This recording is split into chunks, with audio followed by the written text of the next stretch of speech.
Hey, what's going on, guys? Brian from Zombie Guitar here. The topic of this lesson is the newbie's guide to getting started with arpeggios. All right, so before I get started, I just wanted to say, if you haven't already taken a look at my website, please check that out. I have 2 membership levels, a free membership level and a full access membership level. Free members have access to hundreds and hundreds of lessons. Each lesson comes with a video, a written lesson, and any fretboard diagrams or charts that I use within the videos. And then the full access membership level has 12 complete courses, thousands of video backing tracks to practice along with, a solo analysis page, and all types of other supplemental pages. So, if you're interested in that, take a look at it. Other than that, let's get started with the lesson. Okay, so this lesson is going to be divided into 4 parts. Number 1, the first part is what is an arpeggio. Number 2, pick an arpeggio shape and practice that shape. Number 3, locate the root note within the arpeggio shape that you're practicing. And then number 4 is actual applications to real music, which essentially means learning how to connect the arpeggio shape that you're working on to the key that you're playing in. All right, so let's get started with part 1 here. Okay, so what is an arpeggio? An arpeggio is just simply a chord, but instead of strumming the chord like this, you would just play the individual notes of the chord. So you could do something like this. Okay, that's a B minor chord. Every major chord and every minor chord contains only 3 notes. The notes of the B minor chord are B, D, and F sharp. So this spans across 6 strings, so there's going to be some repeating notes, but there's only 3 notes being used, B's, D's, and F sharp. So you have a B here, you have an F sharp here, you have a B here, you have a D here, you have an F sharp here, and you have a B here. Okay, so arpeggiating this chord, you could do this. There's also a D found here and a D found here, so you could arpeggiate this like this.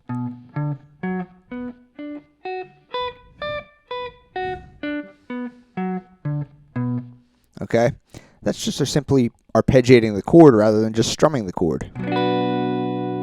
Okay, so the idea is you're just doing that to all of the chords in the sequence, like I did in the demo in the beginning. So, B minor chord, then you move down 1 whole step and play a major chord, which is an A major chord, which contains the notes A, C sharp, and E. Then you move down 1 whole step again and play the G major chord, which contains the notes G, B, and D. Then I moved down 1 half step and played another major chord, which contains the notes F sharp, A sharp, and C sharp. All right, so essentially that's all that an arpeggio is instead of strumming the chord, you are just simply just playing the individual notes. Okay, so the second part of this is going to be to simply take those chords that we just used, and instead of arpeggiating the bar chords, we're going to choose a different arpeggio shape to work with, okay? So just understand that the sequence is still going to be the same. It's going to be minor, major, major, major, and you're going to start out with a minor chord, move a whole step down to a major chord, move a whole step down to another major chord, move another half step down to another major chord. Okay, so the pattern's still going to be the same. We're just using a different shape. So in this lesson, we're using the C shape. I posted links to all relevant lessons below. The C shape comes from the caged system, and you will find a lesson to that below. But let's just take a look at that shape. So you're going to find your root note B, but instead of finding it here on the 7th fret of the low E string, you're going to find your root note B up here on the 14th fret of the A string. Take your pinky, put it on that note, okay, and then you're going to apply the rest of the notes of the B minor chord. There's only 3 notes in every major chord and 3 notes in every minor chord. The B minor chord happens to contain the notes B, D, and F sharp, so doing so would result in this shape.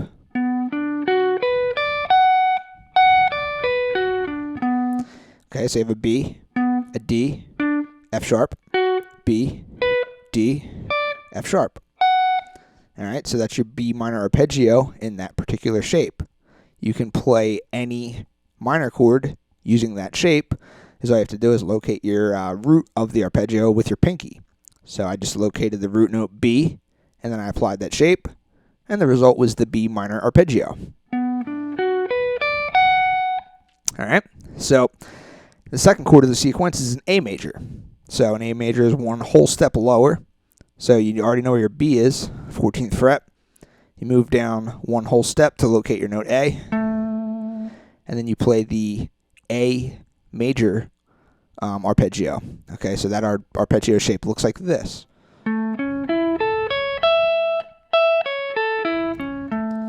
All right, so the notes of the A major arpeggio are A, C sharp, and E. So these are all A's, C sharps, and E's. You have A, C sharp, E, A, C sharp, E. All right. And then you move down another whole step, and you play another major arpeggio shape, which is going to be the same exact shape. So now we're looking at a G major chord, or a G major arpeggio.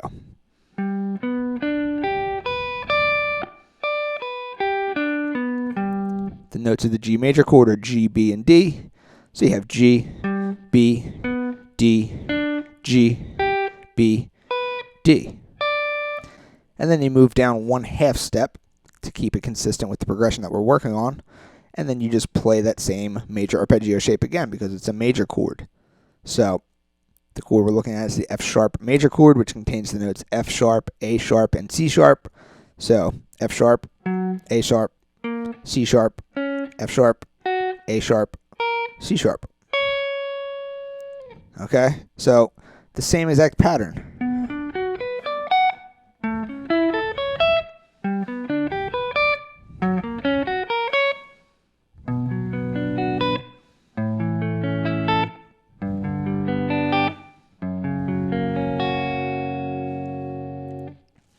Okay, you see how the two things are the same thing? You're just arpeggiating the chords. You're just playing the individual notes of each major and minor chord. Okay, so that is picking the shape that we're working on for this particular chord sequence. Now let's look at part 3 of this lesson.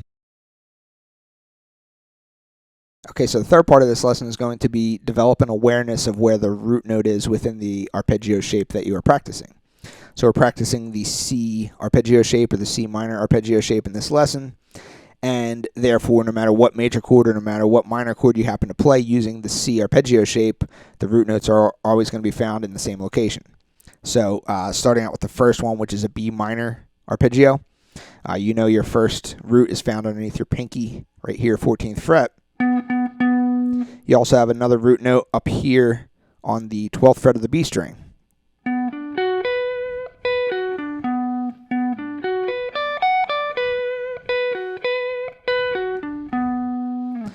Okay, so just develop an awareness of where those root notes are located. All right, so that's for the minor arpeggio shape. If you played any other type of minor arpeggio starting anywhere else with your pinky, you would still have the same exact shape, and the root notes would still be found in the same exact location. Okay, we're just looking at the B minor for this particular example. All right, so then you move and you have a major arpeggio shape in the C shape. All right, so again, the first root would be found underneath your pinky, right here, 12th fret. That's your note A. Okay, and then you have another root up here on the 10th fret of the B string.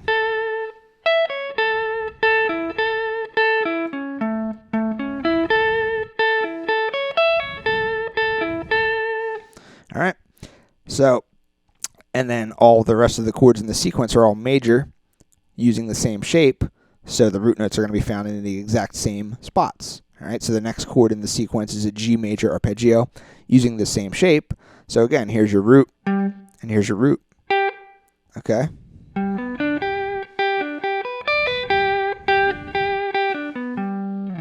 All right, and the final chord is the F sharp major chord, same shape. Here's your root, and here's your other root.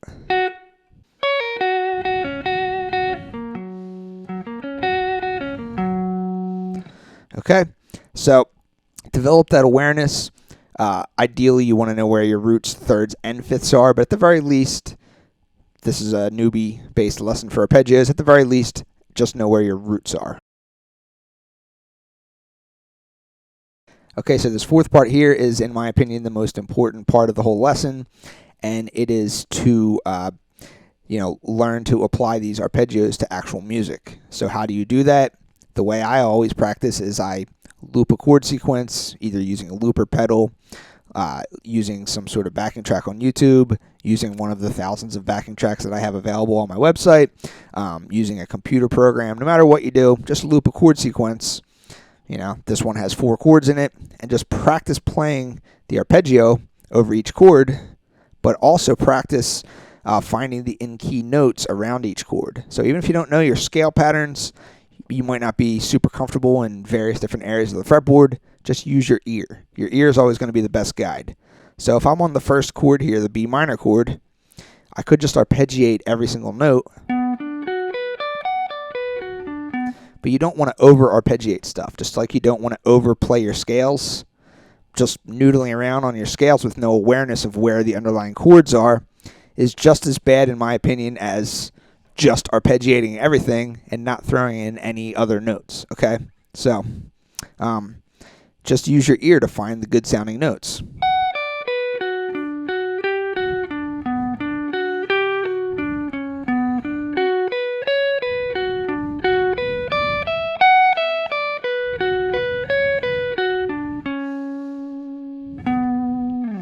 Okay, so those were all in-key notes, and they all sounded good. If I was to hit some wrong notes, they would be obviously bad-sounding notes.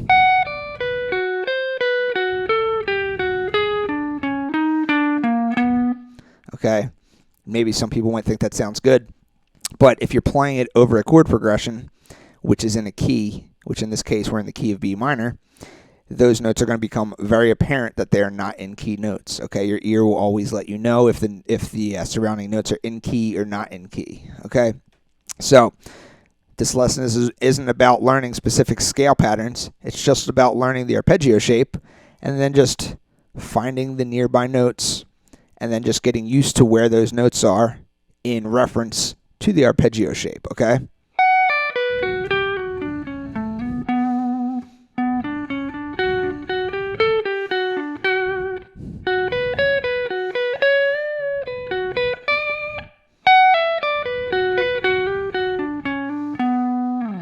All right, so that's just for that shape. It takes practice to get good at it, but the idea is you want to have control. You don't want to be guessing. You want to know, and you do this by practicing over chords, looped chord sequences. You just get good at it by practicing, okay? So use your ear as your guide. Then when you move on to the next arpeggio shape, which is A major,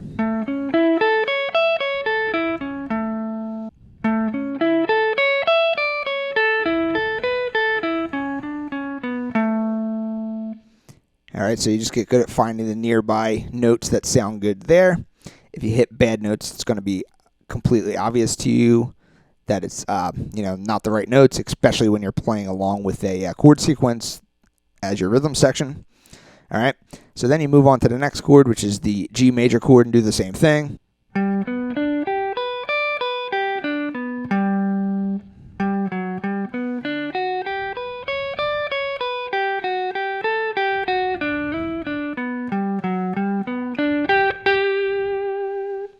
And then the final thing is you're on your F sharp major chord, which is the fourth chord of the sequence.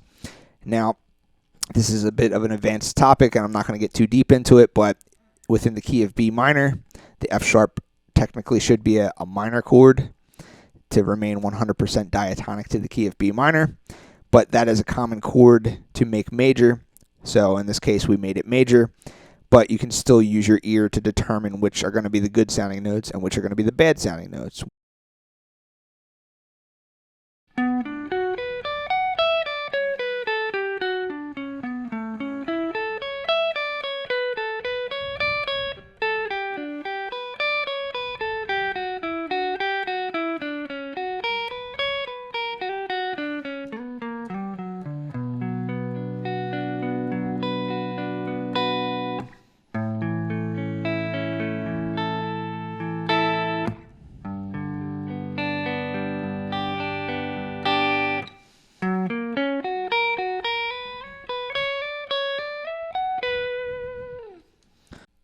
Okay, so you just do some kind of little exercise like that.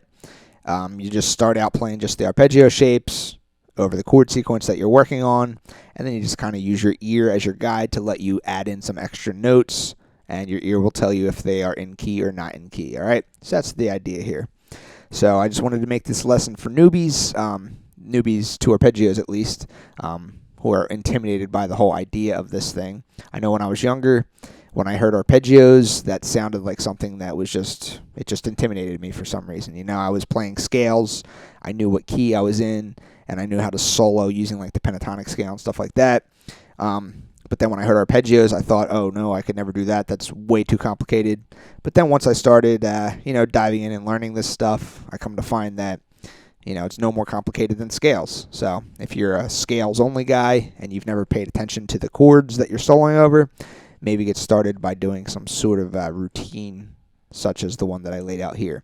All right, so that's going to conclude this lesson. Any questions, feel free to ask, and I'll see you guys next time. Thanks a lot.